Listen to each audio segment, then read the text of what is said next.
എന്ത് മുളകായാണ്. ആ ഇതിന്റെ കായ ഞങ്ങൾ പറയാ ദീപകാട് പറയുന്നത് ചീഞ്ഞ പയവെന്ന്. ആ ഇതിന്റെ കായ നല്ലതാണ് എല്ലാ അസുഖത്തിനും. ഷുഗർ, കൊളസ്ട്രോൾ, പ്രഷർ അതിനൊക്കെ നല്ലതാണ്. പിന്നെ മുടിയുടെ വളർച്ചയ്ക്ക് അതിനൊക്കെ ഉപയോഗിക്കുന്നു. ഇത് പഴുത്ത് ചീഞ്ഞ് കഴിഞ്ഞപ്പോ ഞങ്ങള് കഴിക്കാറ്. അതാണ് ചീഞ്ഞ പഴം. ഇതിന്റെ കളറ് മഞ്ഞായിട്ട് വരും.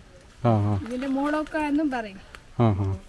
പിന്നെ ഇത് ഞങ്ങൾ എടുത്തില്ലെങ്കിൽ ഇതിന്റെ നിറം കറുപ്പായിട്ട് മാറും. അപ്പോൾ ഞങ്ങൾ കഴിക്കും. അതിനെക്കാട്ടും ടേസ്റ്റ് കൂടുതലാണ്.